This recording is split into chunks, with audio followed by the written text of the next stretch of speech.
I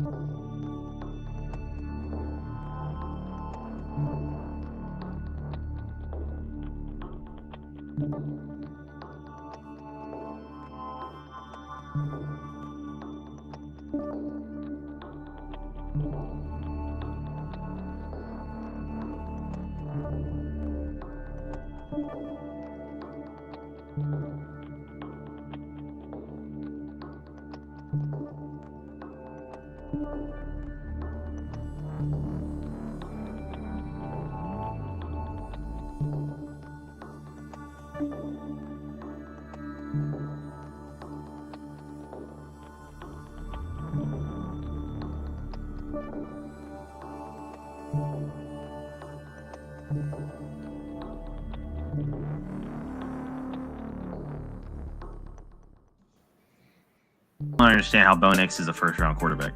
I jinxed them really hard. I think it was a curse that I put upon them because We own you again. Roll Tide. This is my shocked face.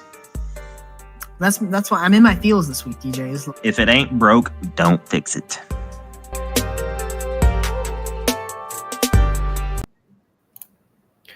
Welcome in. This is the Feelings Over Facts podcast.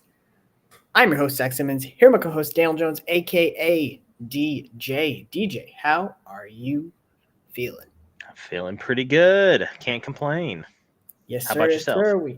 I'm doing good. I'm doing a lot better than the Dallas Mavericks are. That's for darn sure. The Celtics are absolutely taking it to them in this series. Very surprising to me. But your Celtics are looking very good. I'm not surprised. Yeah, I didn't think you would be.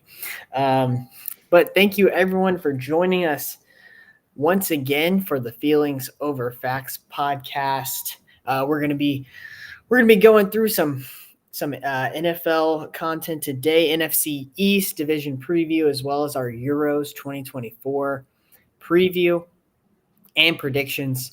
If you're not yet subscribed to the Feelings Over Facts YouTube, head over there and give us a subscribe.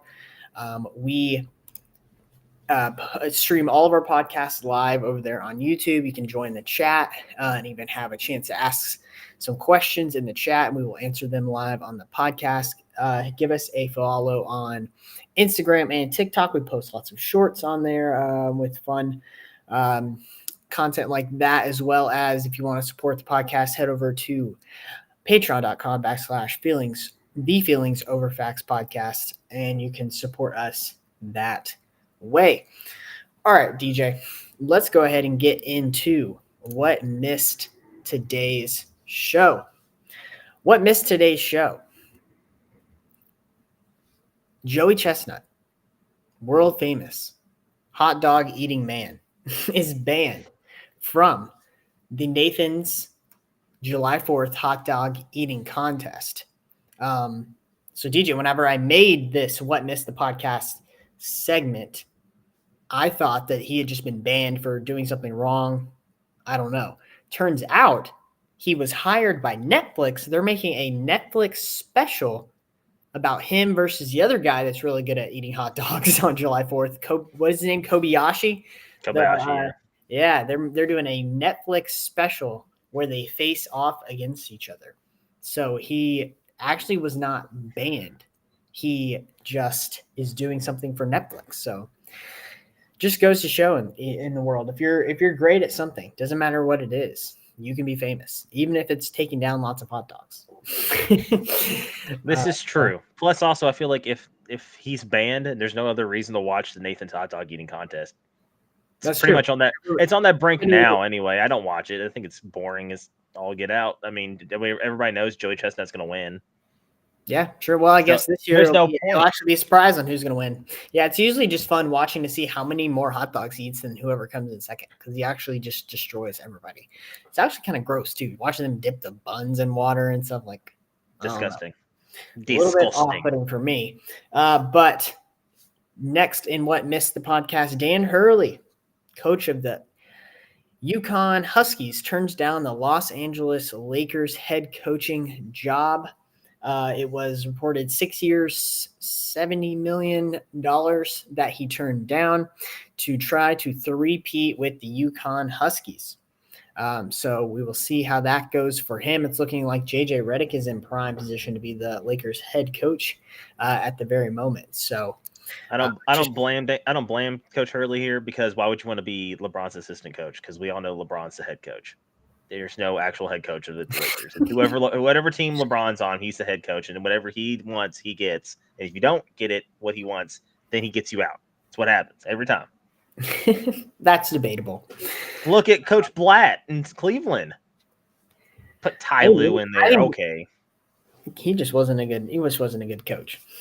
Ty Lue's a good coach. Blatt, I'm not so sure about. He's great in Israel. So it just goes to show, if you start a podcast, you might end up being a NBA head coach. Shout out JJ Redick. That's true. Maybe play a couple of years in the NBA too. So yeah, that probably helps as well. Finally, what missed today's show? Caitlin Clark left off of the USA Women's Olympic team. I was very surprised by this. I think that it's fair, like talent-wise, that why she was left off. If you look at her numbers in the WNBA, she's clearly not one of the best 12 players as of right now as a rookie. But I think they should have brought her just eyeballs on the screen reason, like to grow the women's basketball brand. Like, you need her there. People are going to tune in and want to watch that.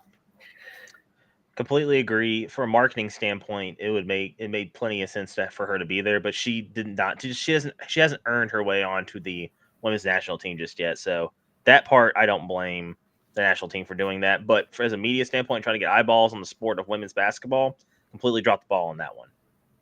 Yeah, for sure. I think we're on the same page on that one. So that is what missed today's show. All right, DJ, we are going to kick it off with a little bit of soccer talk, a little football action here at the top of the show. We have the Euros, 2024 Euros coming up here starting tomorrow, actually, with Germany, the home nation, kicking off against Scotland. So I thought it would be good for us to kind of give our Euros 2024 predictions. You know, we're big soccer fans here, so I thought it would be a good idea for us to go ahead and do that. I think Euros is the second biggest international competition behind the World Cup. I think that's like it used to be like the Euros is basically the World Cup plus, but the World Cup has Brazil and Argentina. Those are the only two teams that were even in contention. But I think a lot of the African teams have gotten a lot better. So I think that the Euros isn't as vastly better than the World Cup anymore, but it's still, in my opinion, is the second best international tournament, in my opinion. And it gives us something to watch before the Prem starts again. So that's all I care about. Very true. Very true. All right, let's go ahead and get into it, putting our predictions here up on the screen. YouTube.com/feelings over facts podcast if you would like to see that. All right, DJ, kind of walk me through your predictions here, and kind of what you see unfolding in this tournament. A lot of good teams. Maybe give us a little bit of a rundown for people who aren't as familiar with international tournaments, how the tournament unfolds, and yeah, let's hear it. I mean, we could talk about groups and stuff too if you wanted to, but we don't have to. Obviously, you know, just like the World Cup, Euros has group stages. You go from all the 4 teams play each other in the group. Then the two teams that are in the top 2 go on to the knockout round, is what they call it. And also, since this is the Euros, we have the best third place teams get to go too. So a little bit different.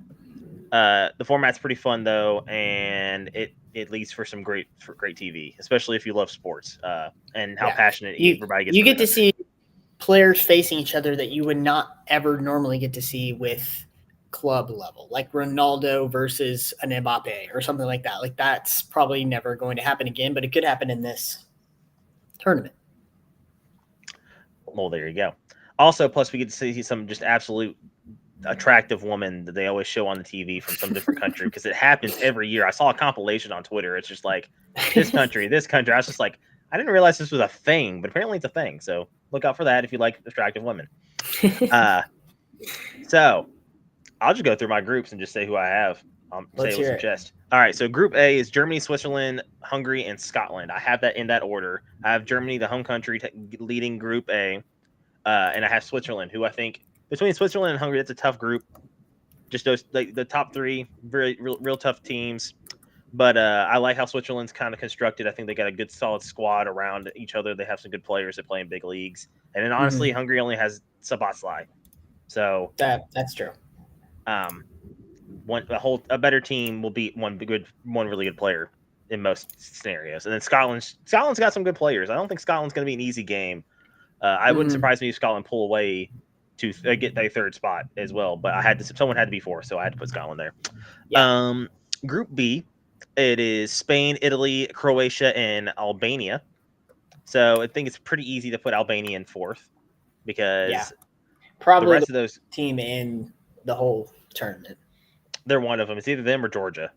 But Georgia has two outstanding players, which we'll get to them later. Yep. But I have Spain topping the group. I think their team showed in the World Cup, the last World Cup, that they're just a solid team. They're not super sexy, but they play good football together. And then I have Italy second. Great defense. You have the best goalkeeper in Donnarumma. And then Croatia third, because that's just, whoever gets second in that, it's going to be a tough out in the next round of the knockout rounds. But this has to be the toughest group in my opinion. For sure. Group C, I think, is the easiest group, which means if England doesn't get in first, they're frauds, which is not good for my prediction. But we'll get to that later. I have England first, Denmark second, Serbia third, and Slovenia fourth. I think Denmark's a really good team too, really solid team.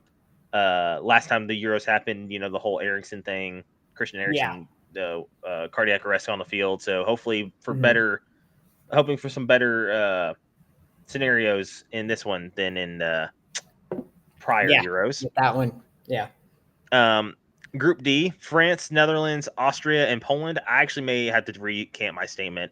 Group D might be the toughest group now, just thinking about it now. France is probably the best team in the world, bar none. I know they lost to Argentina in the World Cup final. I think that's just Messi's time. And on any other given day, I would take France probably 9 times out of 10, most likely. So I have them topping that group. The Netherlands in second. Now that might be a little bit of a hot take because I think Austria is actually a really good squad too. Austria is good, yeah. I could see any of these teams going on a run. Sabitzer, Yes. And then Poland, you have Lewandowski, who's incredible. But who else does he have around him? I mean, their team's very all right. But that's a tough group. So that's who I have I have Netherlands second, Austria third, Poland fourth, because someone had to go fourth. All righty. Group E, I have Belgium, Ukraine, Slovakia, and Romania. Now, I think Romania is probably actually the worst team, worse than Albania. Yeah. Personally. It's going to be down there. They're very bad. Belgium still got a lot around them. KDB, even Lukaku, for some reason, is still a beast when it comes to international soccer. Yeah. It is what it is.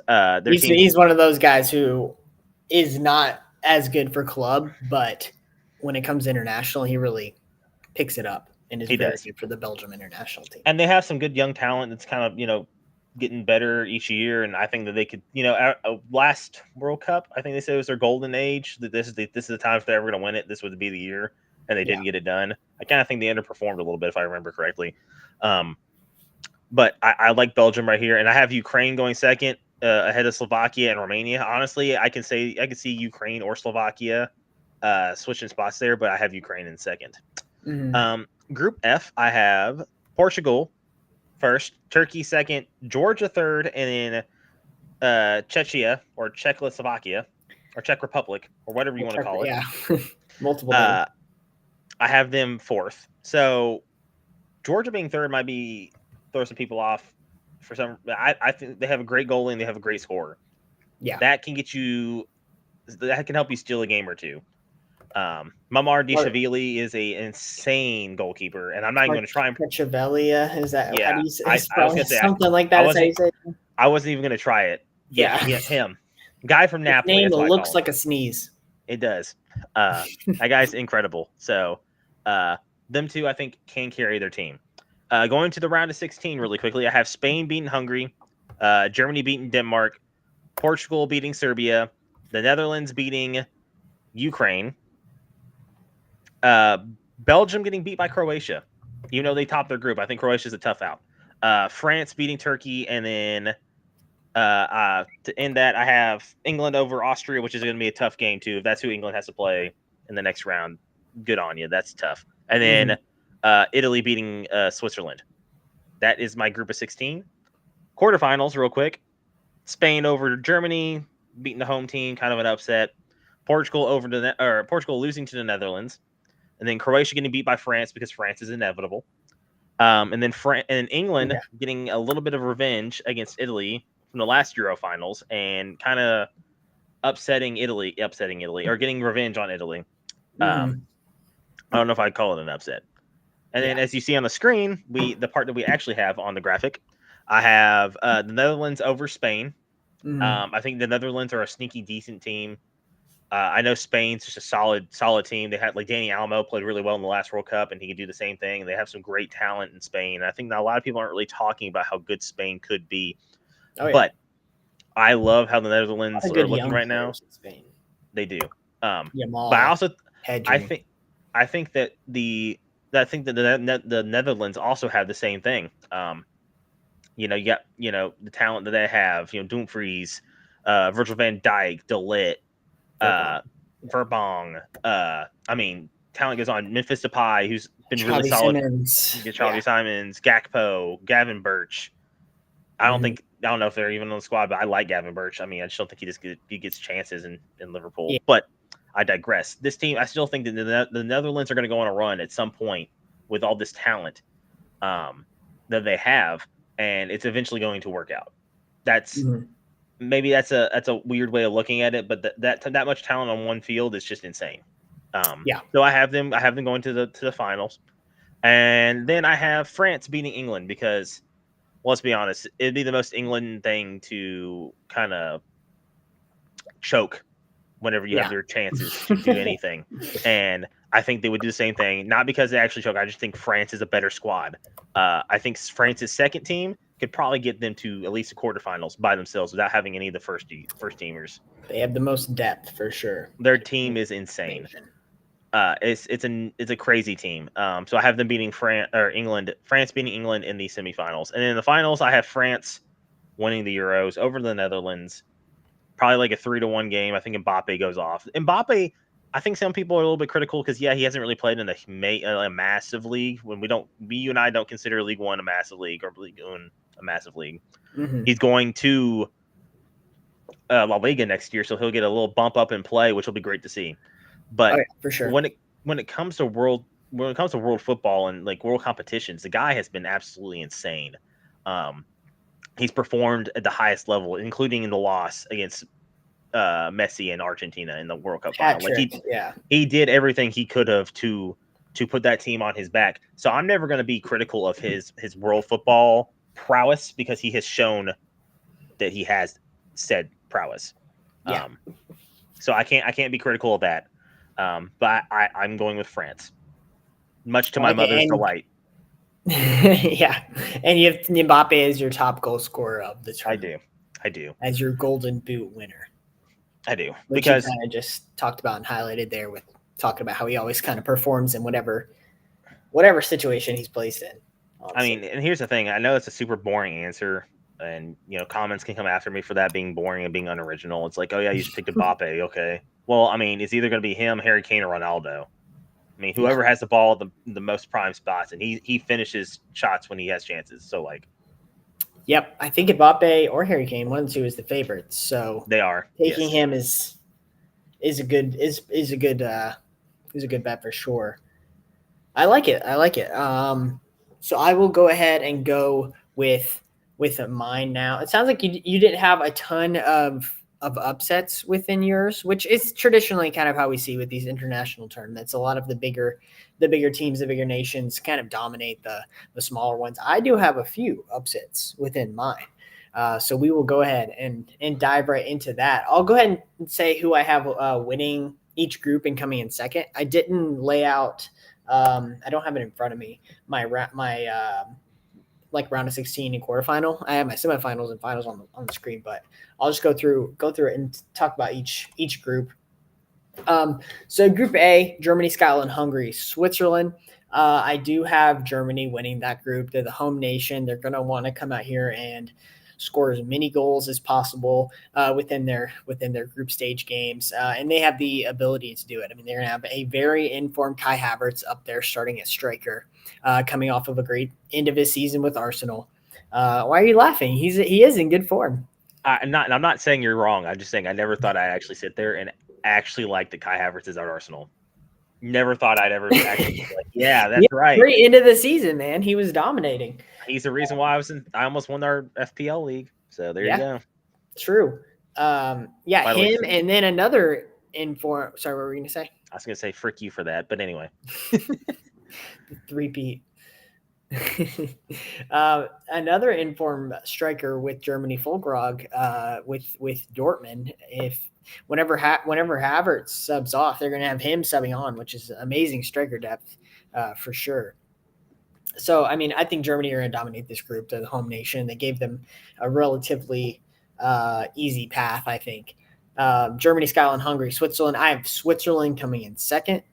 Switzerland always do pretty good in international play.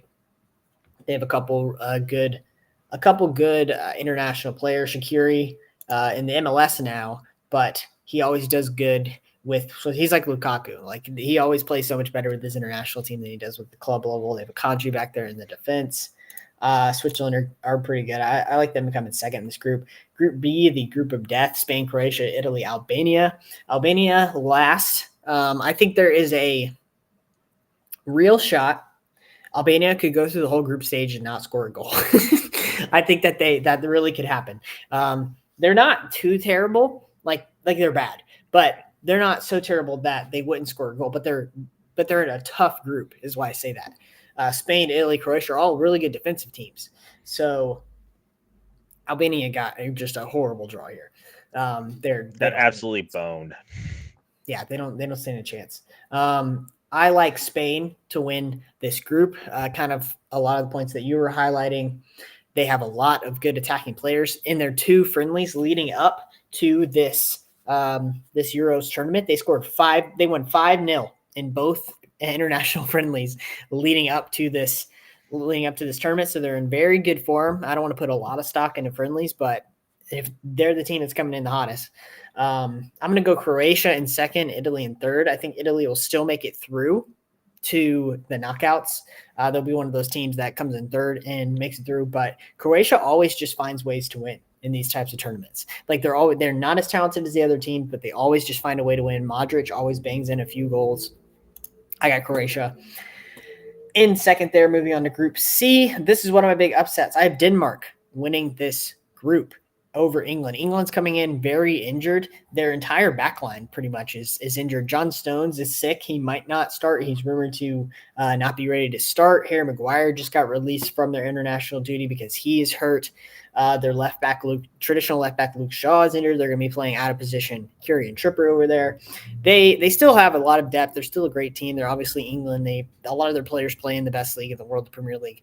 But I think that they're just coming into the Euros not in the best form. They literally just lost to Iceland a few days ago.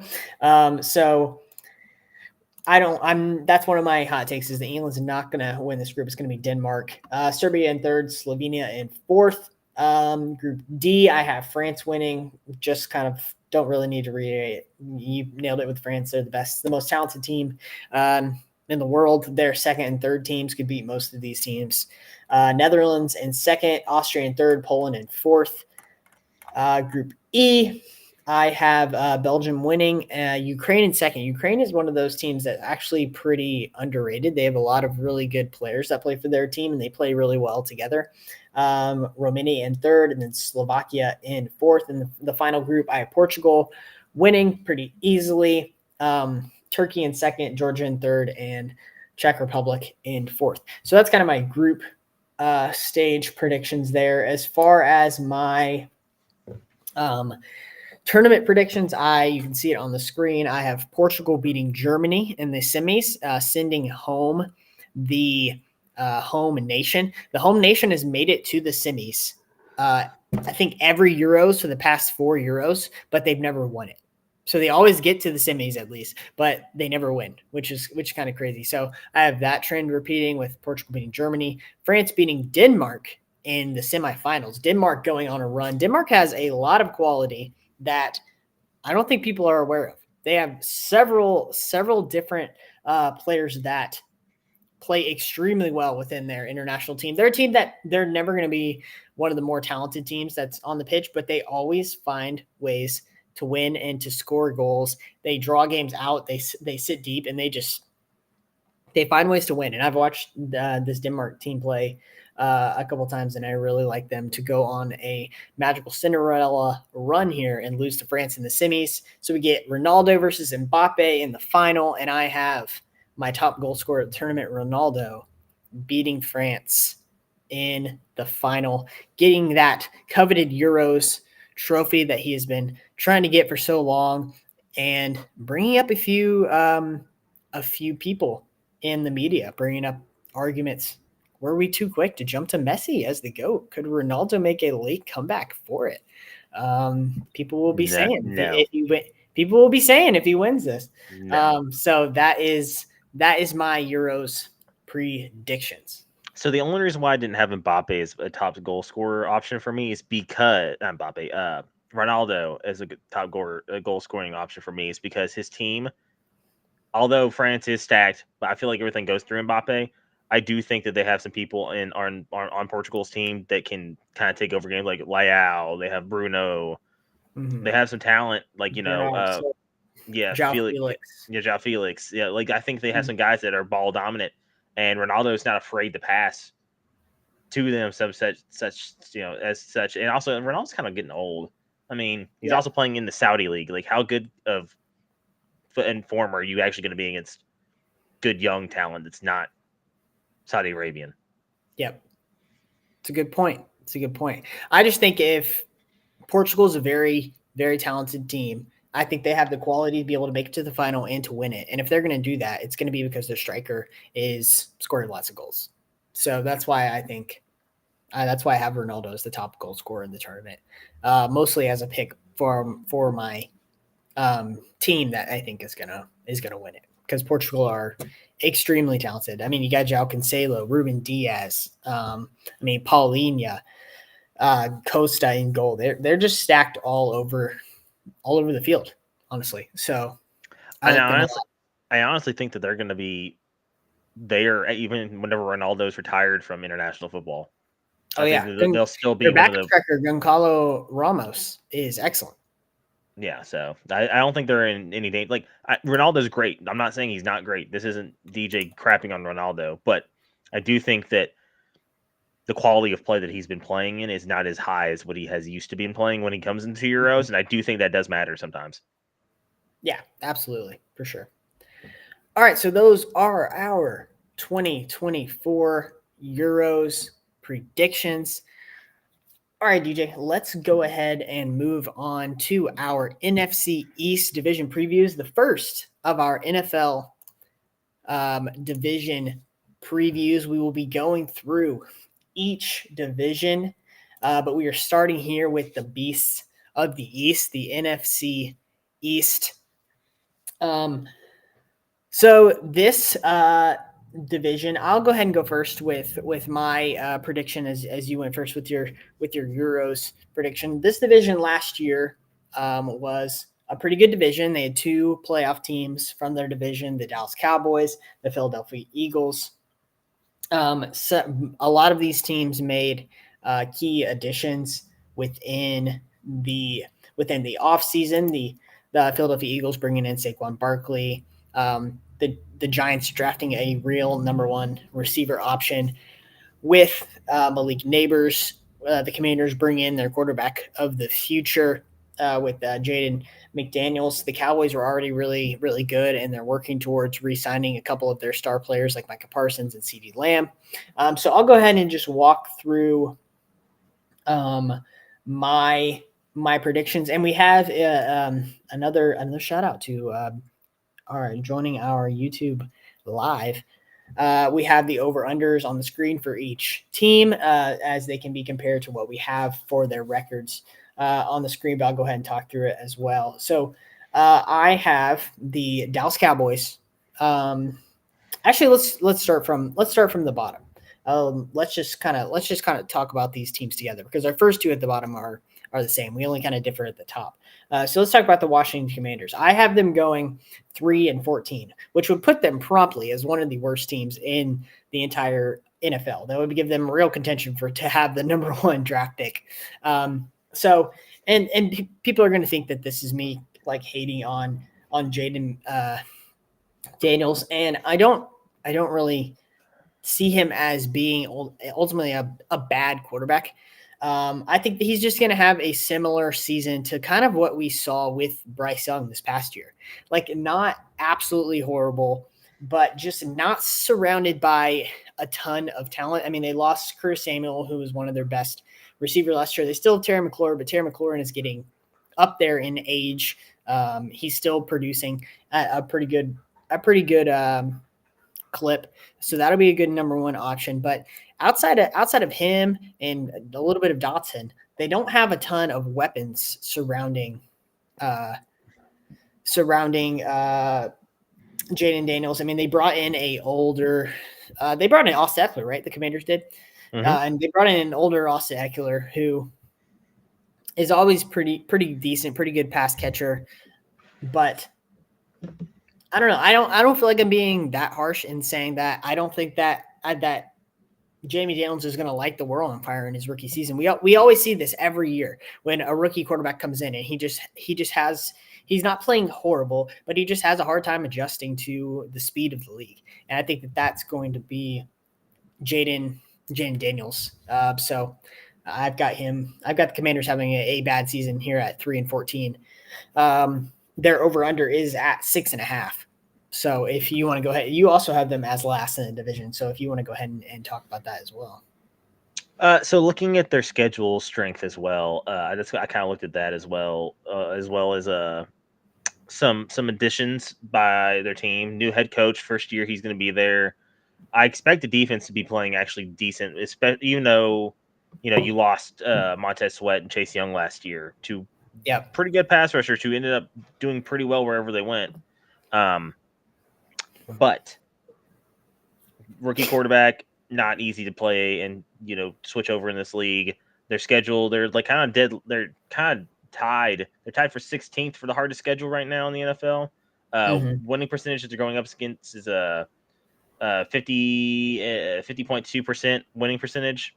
So over 500, barely, but still over 500 for most of their opponents. It's just not going to be easy playing. And also, I think that this isn't the year that the Commanders are going to set the world on fire. Like you said, I agree with that.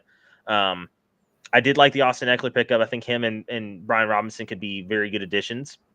I like Scary Terry still, and I like Jahan Dotson. And I think them losing Curtis Samuel is okay because they do have Dotson. I think they had too many mouths to feed last year, but I also think they had a quarterback that likes to turn the ball over too much. Yeah. If Daniels can just stay upright and take care of the football, he'll win more games than not. I was looking at their schedule trying to see who I would thought they could upset and who they could beat. Not a whole lot of upsets. I try to guess a couple, but like 5-12 is what I have them at. I think they'll be in the top 10 again for sure for picks this next year, coming next April for the draft. But I have the Washington Commanders being dead last in this division. I think we'll see signs.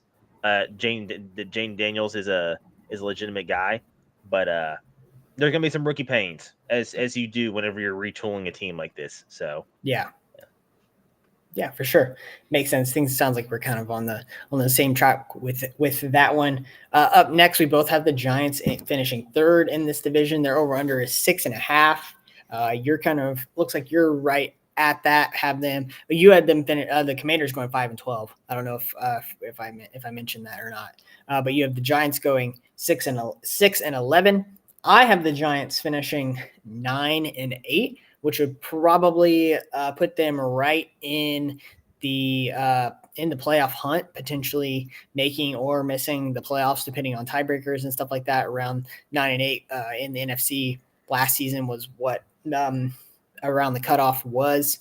I think that the reason I'm higher on the Giants than ultimately what Vegas is at 6.5. And I think the public consensus is probably right around there as well, that they're going to be a below average team, is that this team is starting to adjust to what I think that the NFL is trending towards. They did not want to pay their, albeit very talented, but very expensive running back in Saquon Barkley. They went out and drafted a first round receiver in Malik Neighbors, who I'm very high on. I think could be very talented, even as a rookie. Is going to be a great option for Daniel Jones. They addressed a little bit of offensive line in the draft. They went out and got Brian Burns in free agency as well, splashing the cash on him. One of the best pass rushers in the NFL. I'm very high on Brian Burns. I just think that they are addressing all of the areas that they need to with pass rusher, with pass catcher and receiver, and getting an elite receiver in Malik Neighbors. And I think that if Daniel Jones can just show that he can be average, I think that this roster is good enough where they can have a pretty good season and they can overachieve. And I think I kind of like the Giants to go 9-8 is kind of where I got them at. So I did like the Brian Burns pickup. I think that he was kind of sick and tired of being in Carolina. Yeah, he didn't have the greatest stats last year. I would be too. That's fair.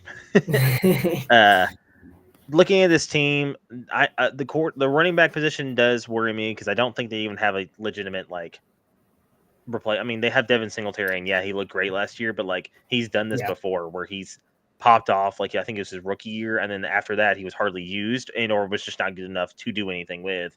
Went to Houston, balled out, just got a little bit more money from it. But it doesn't bode well when you still don't have a good running game with a quarterback who I think is a little bit turnover prone, with Daniel Jones, who's also injury prone, which means they got Drew Lock because they think he can at least play in his spot. And I do expect him to be playing at some point next year because of injury. Personally, I love the Malik Neighbors pickup. I think Malik was a legitimate slam dunk pick. Thibodeau played amazing last year for his second year. Getting double-digit sacks at any point in your career means you had a pretty good year. So Thibodeau and Burns together, that's going to be a legit and Dexter Lawrence. Dexter Lawrence. Don't forget about Dexter Lawrence. The guy's still a beast. Even though they got rid of Leonard Williams, he's absolutely tank. The biggest thing with me is Daniel Jones. What's he going to be looking like next year? And then two, I took strength of schedule into this a lot. They're not. They have one of the tougher schedules. They have I think the 7th toughest schedule, tied for 6th with the Bills. 51.6% win percentage from last year. This is not going to be an easy schedule. This division is not going to be an easy division. It never is. Yeah. I was looking at their schedule. I didn't see too many outliers. They could compete in this game or they could compete in that game. Mm-hmm. I gave them the benefit of the doubt, and I think I had them splitting with Washington. Yeah, but I think that they think they get swept by the Cowboys. I think they get swept by the Eagles. That's tough to get over. you make a lot of good points there. I just really think. We saw that Daniel Jones it would be different if we've never seen any kind of success from him in the NFL. But 2 years ago, he had a successful year, made the playoffs, won a playoff game, and their defense is going to be even better this next season. I don't think that losing Saquon is as big a deal as another like a lot of other people do, as well as I don't think gaining him is as big a thing as a lot of people are making out to be for the Eagles. I just think that there's a formula for this Giants team to be successful, and I think that an over under of 6.5, they could absolutely crush that, in my opinion. So I can see where they're going to be successful. I like Daboll as the coach. I got him at 9-8, but I definitely think that there's a world where that I could look really stupid. And Daniel Jones just comes out. He looks exactly like last year. He's turning the ball over left and right. He's playing horrible, and they're just getting blown out. And I look stupid. But that could very much happen. That's that's just how it goes when you go out there and you put your takes to the world. But we'll see. All right, moving right along. This is where our division predictions for the NFC East kind of differs. So you have the Cowboys going 11-6. Their over/under is 10.5. Talk to me about your outlook on the Cowboys, DJ. Well, looking at the Cowboys roster-wise, I feel like they didn't get worse, but they didn't get better either. I think they lost a lot of talent with Michael Gallup. He's gone. You lost Tony Pollard, who I think was a good running back. And then you brought back Zeke, which I didn't really understand. If you wanted to bring back Zeke, then why'd you get rid of him in the first place? Like, just because he's cheaper. I still think this defense will be legit. I guess. I think this defense will be legit. You still got Micah Parsons, one of the best young football players in the game right now. Trayvon Diggs will come back. He's about to get a new contract before the season starts. He's going to be up there with Bosa, Nicky Bosa, as the highest paid defensive player ever. You have Trayvon Diggs and you have Deron Bland, who are big ball hawking corners. So playing press will be a lot of fun to watch for that.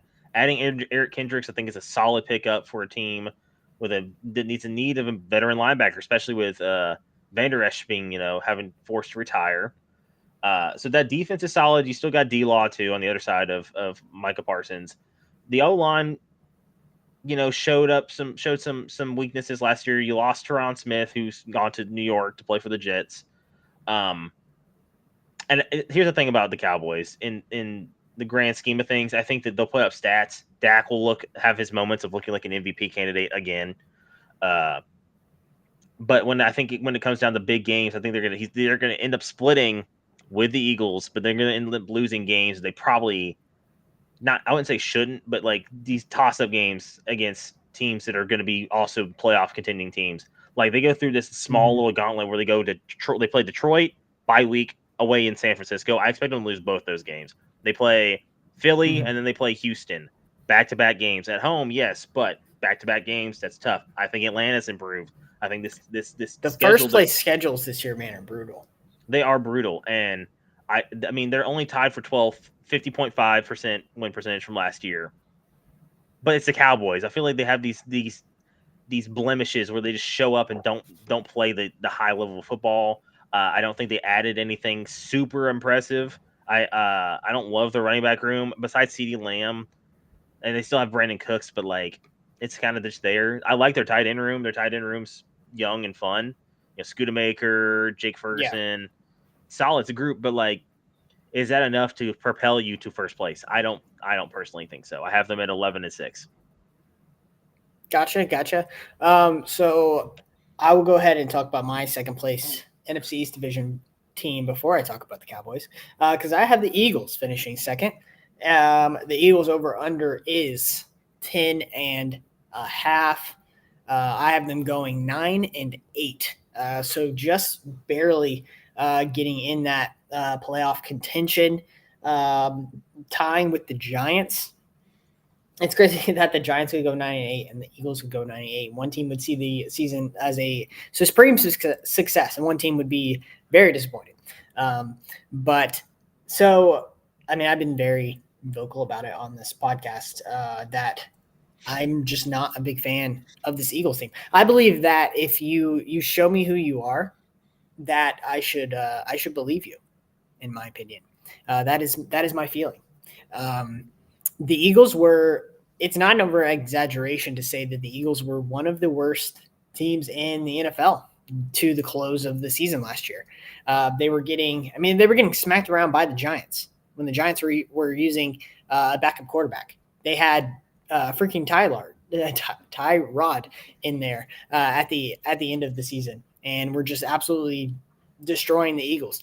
They looked very underprepared in that playoff game against the Bucs. They looked like they didn't even want to be there. And I just think that the Eagles showed us that they are not just a running back away from being a contender this season. And I think that the Eagles are going to come out and they're going to continue to struggle because they did not address what they really needed to, which was the back half of their defense. They got Cooper DeJean in the draft, which I like Cooper DeJean. I think he's going to be pretty good. But if that's the only way that you address the back half of your defense, then I think that you're in for a rude awakening. They have paid every single one of their star players, and I think that as well as bringing in one of the most expensive running backs in the league. So yeah, I'm, needless to say, lower than the market on the Eagles this season. I have them finishing 9-8. Okay, so I'll say why I like the Eagles real quick before you hit the Cowboys, if you don't mind. Yeah. You're also forgetting about Quinyon Mitchell for their actual first pick, which is the number 1 corner in the draft. He also is on the Eagles now. They also still have Big Play Slay. They went and picked back up C.J. Gardner-Johnson, who I think is a good quality safety. And then plus some of their other losses, I think that you're losing Jason Kelsey, but I think you slide over Landon Dickerson, and he was a center. Sorry, he's a center in college. Move him over from guard to center. You don't really miss much there. I think you're fine on the O line. You're good on the D line still. You still have Carter and Davis. You still have Sweat. You still have Graham. You still have just solid athletic players that can get after the quarterback for the most part. Last year they kind of had a dip, and I think coordinator changes is going to make this a bigger addition to this team. Them adding Devin White, I love that pickup. I think he's a absolute ball hawking linebacker who goes end to end. Him and Nakobe Dean together should be an absolute blast to watch together. If Nakobe Dean's the other starting linebacker, they could do something different that I don't foresee something coming at the moment. But I think that this team on paper has one of the best receiver rooms, and now they just added a running back. It's an actual bell cow running back. And if their head coach, if Nick Sirianni gets his head out of his butt and actually runs the football, they'll be fine. Because I still think when you have the Slim Reaper and Devontae Smith, you still got A.J. Brown, you got Goddard, you got Saquon now, who's a receiving running back, but also a bell cow running back. He could do both. I think that this is a successful unit that you need in the NFL, especially right now. I really like this team. I think that they are the league or the division winners, in my opinion, with a 12-5 record. Their schedule, let me look at their schedule strength real quick. It's not easy if I remember. Yes, like this, it's about midway. It's tied for 21st. It's under 500. They didn't win the division last year. I think it's actually a blessing in disguise for this year, because this means they can kind of go in that second place schedule and be okay. Yeah. So you're right. I did forget about Mitchell that they drafted in the first round. But they drafted DeJean in the second. If you're just going to just throw rookies at the back half of your defense, I don't think that's a super successful formula for improving it in one offseason. In my opinion, now I could be wrong. They could come in, they could just be elite on defense immediately, but I don't think that's really going to happen. I really believe that the end of the season last year for the Eagles was not just like a supernatural funk that they were in, that this is truly just a team that is broken, and that they're not really going to be any kind of successful until they get rid of Sirianni. And shout out Sirianni for being one of the least likable head coaches in the NFL. Every single time I watch an interview or a press conference of that guy, I feel like I like him less. So, yeah. So I'll go ahead and touch on my last team here. I have the Dallas Cowboys winning this division, finishing 13-4, which would put them close to potentially getting the number 1 seed in the NFC. I mean, this is a team that has won over 12 games each of the last 3, could be 4, I know 3 seasons. And this offseason, they've given no reason to believe that they're not going to be right back in there good once again. I know that the Green Bay game was very underwhelming for them. It was a very emotional defeat, but I think that this is a team that can really rebound from that. I think Dak is going to have another really good season. You have CeeDee Lamb, you have Micah Parsons, 2 players that on their respective sides of the ball are, I would say, top 5 in their positions. They brought back Zeke, who I think is a big morale boost for the team. They're trying to, get back to the old days with Zeke. I think that he's just like an emotional guy that you bring back in to kind of like boost morale within the team. So I kind of like that addition. It was kind of weird that they brought him back, but I don't hate it. Cowboys over under is 10.5. I can see them very much crushing that and going 13-4 and winning this division.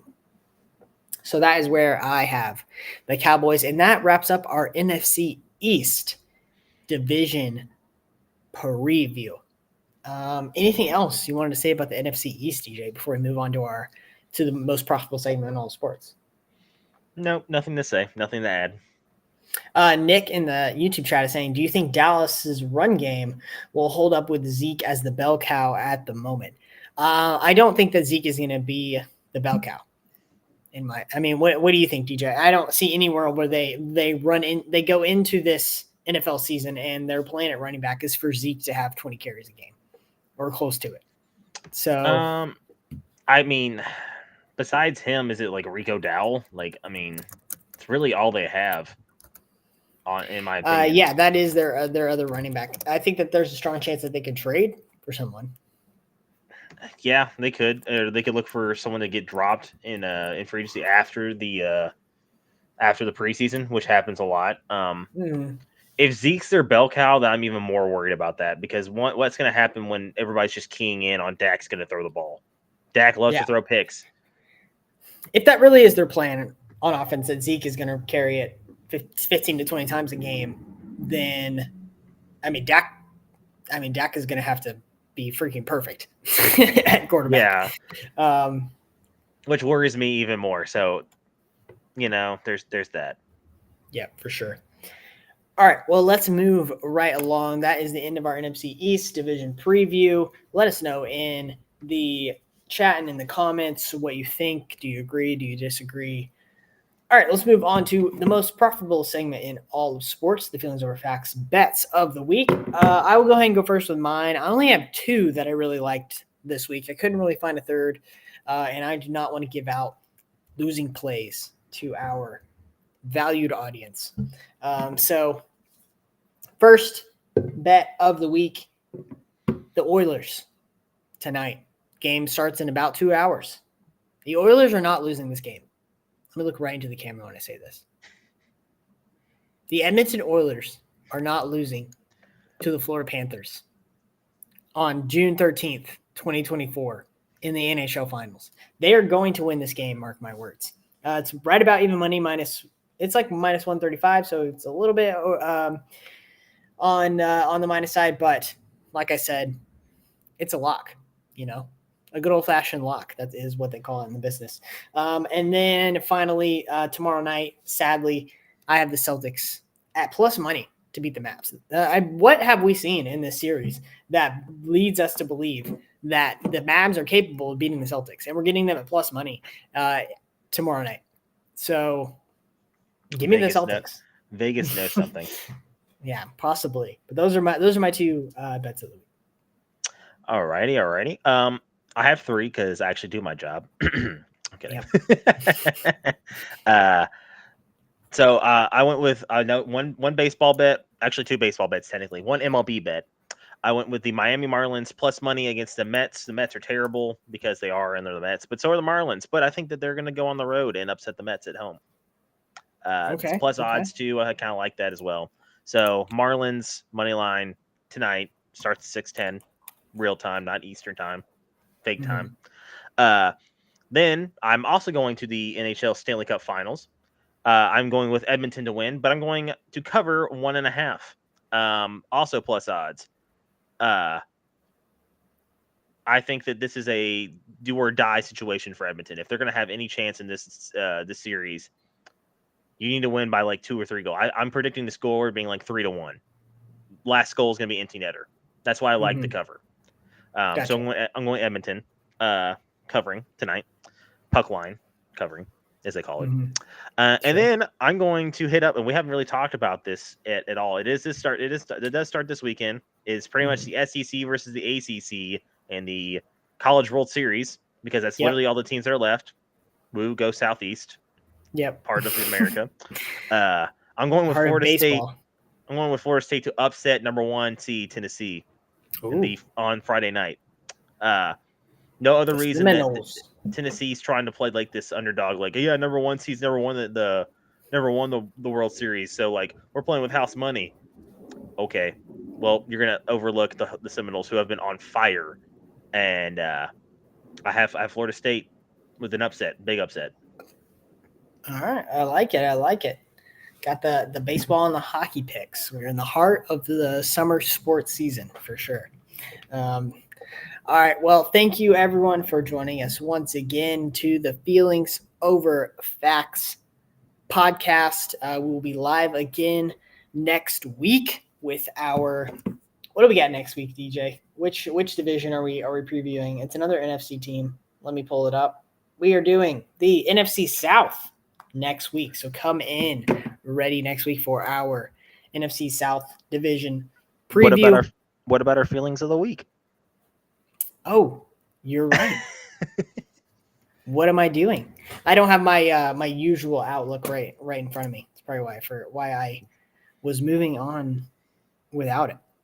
But everyone wanted to know what we were doing next week, so there you go. All right, you go ahead with your feeling of the week. My feeling of the week. I'm going with I had Celtics in 6, but it definitely looks like a Celtics sweep might be happening. So we're gonna double down and say that I think the Mavericks win on Friday night. We're going to at least 5. Gentlemen's sweep. Okay, gentlemen's sweep. Going directly against one of my bets of the week picks. Sorry. That's bold. Very bold of you. I don't know. It sounds pretty comical and makes common sense to me. Yeah, fair enough. All right, my feeling of the week is that the Los Angeles Lakers are going to draft Bronny James, and LeBron is going to fulfill his destiny of playing with his son in the NBA that he's talked about wanting to do for a long time now. The draft is coming up here pretty soon, I feel like. And I think that's my feeling of the week. The Lakers are going to draft Bronny James. So Nick in the chat says my feeling of the week, it's too hot outside. Yeah, I don't want to hear it. It's literally scorched earth here in Arizona. Literally walk outside and I feel like I'm getting hit by a blow dryer. You did it to yourself, man. I told you. Yeah, I very much underestimated what a desert would be like. And it's very hot. You miss Florida weather now? Yeah, at least Florida, there's a little bit of moisture and movement in the air. Here it's just, gosh, it's so dry. All right. Well, thank you everyone for joining us. Catch us next week with our NFC South Division preview from the Feelings of Over Facts podcast. I'm your host, Zach Simmons. Here's my co-host, Daniel Jones, a.k.a. DJ. Good morning and good night. Tell somebody you love them. I don't understand how Bo Nix is a first-round quarterback. I jinxed them really hard. I think it was a curse that I put upon them because we own you again. Roll Tide. This is my shocked face. That's why I'm in my feels this week, DJ. If it ain't broke, don't fix it.